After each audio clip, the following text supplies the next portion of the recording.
Hello, welcome back. How are you doing today? It's great to have you. My name is Johnny. I am with HomeCountry Mathematics. Let us continue.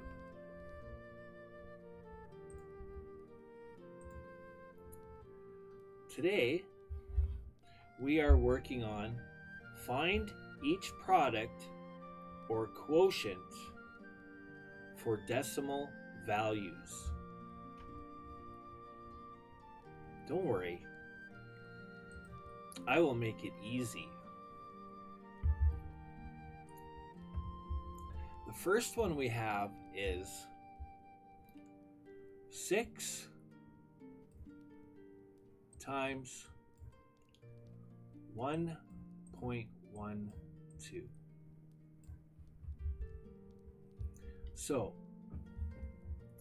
now you can do this in two ways. You could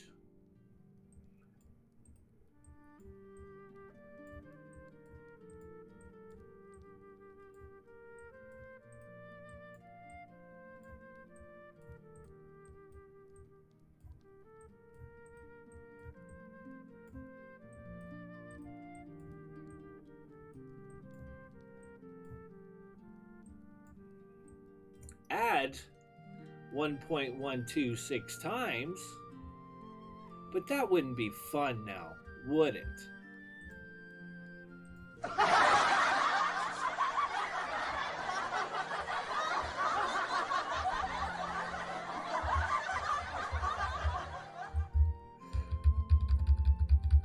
Let's multiply. 1.12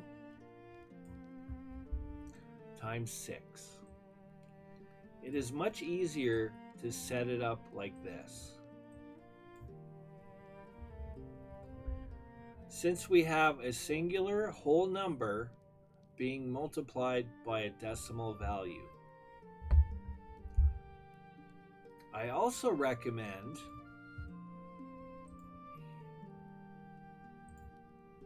one moment, please, that you have your multiplication table memorized. It will make solving your mathematical problems so much quicker and also so much easier. Let us continue.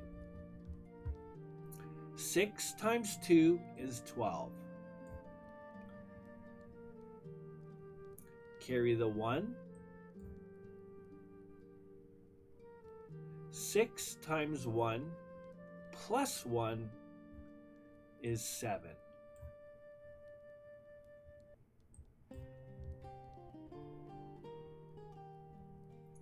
Six times 1 is 6.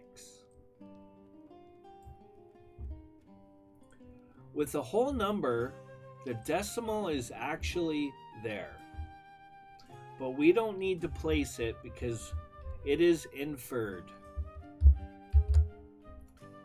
To figure out where the decimal belongs on your answer, it is easy. I call it upside down leapfrogging.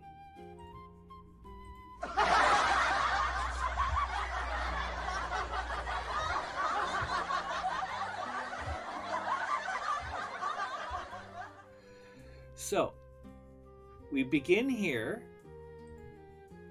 and we do 2 jumps. 1, 2. Because that's where the position of our decimal is.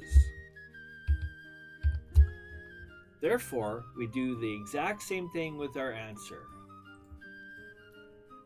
1, 2 jumps. That is where our decimal is. And the answer, in fact, is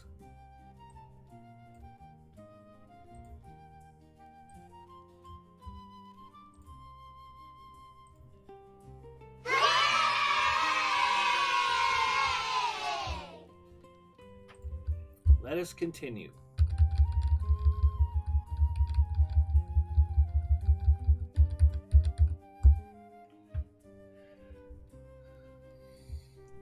Zero 0.5 times 3.9.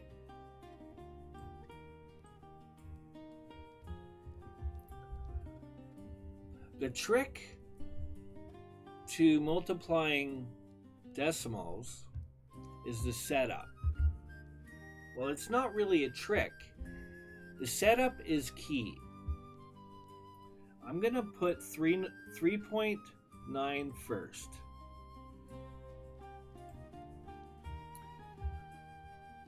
Both of these are 2 digits. All I need to do is make sure I line up the right side.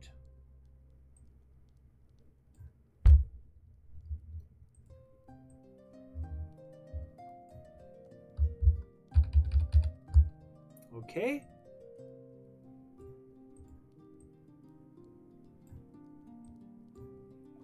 Multiplying.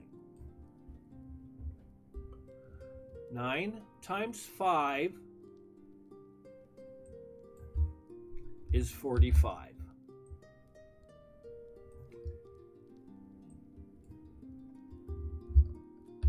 Carry the 4. 5 times 3 is 15 plus 4, which is 19.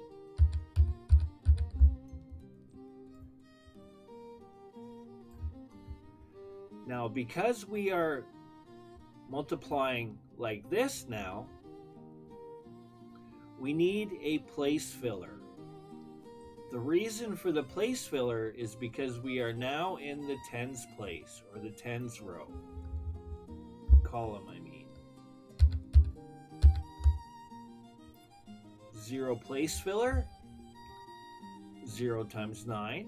Again, any value multiplied by 0 is automatically 0. 0 times 3, same thing.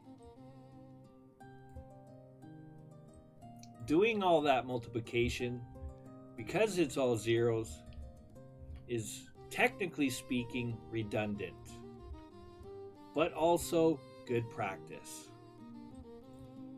Because we are multiplying, therefore we do addition. 5 plus 0, 5. 9 plus 0, 9. 1 plus 0, 1. Now, how do we figure out where the decimal belongs? Because we are multiplying, and obviously we have 2 decimal values, you have to include them both.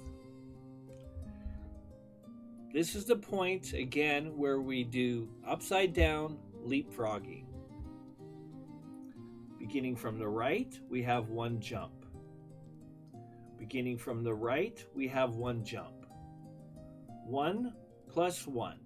Therefore, we have 2 jumps. That's how you do it. It's that easy.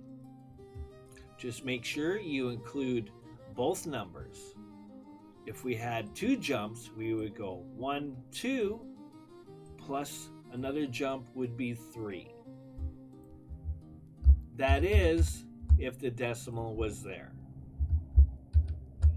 In this particular case, it's only one jump plus another jump, which equals 2 jumps.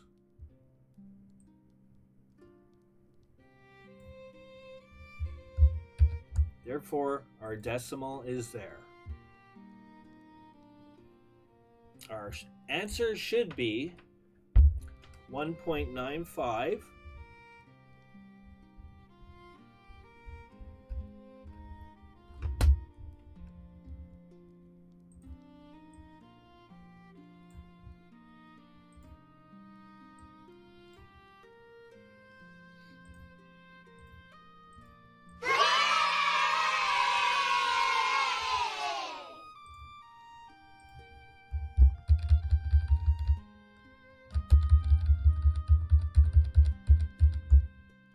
Okay,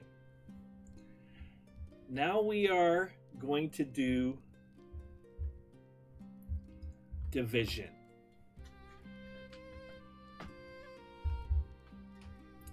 I am going to give you a practice example.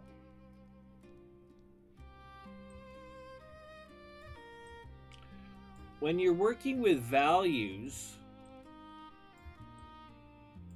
that don't have a decimal, we have 2 whole numbers, correct? We do the division just as normal. Just ignore the decimals. 3 goes into 1. It does, but we would end up with a decimal value because realistically, we have 1/3. Therefore, we're going to include the first 2 numbers, the hundreds place and the tens place, and figure out what times 3 gets us close to 18 without going over.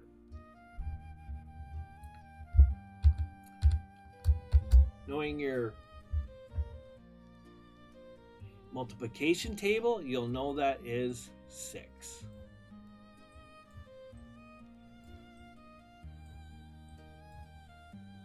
With division, it's always subtraction.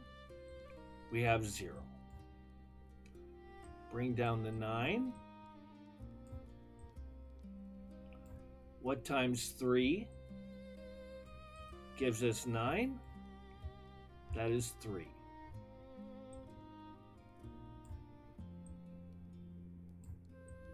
Subtracting again, we end up with a remainder of 0.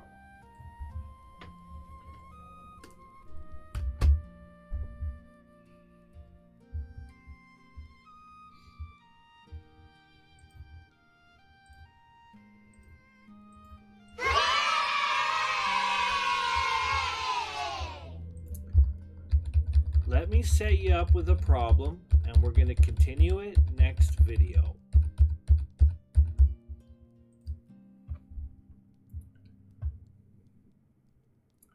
$1.8 divided by, whoops, my apologies. Let me begin again. 3.24 divided by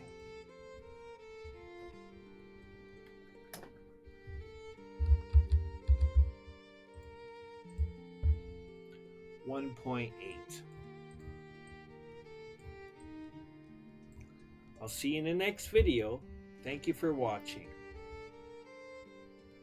Good luck.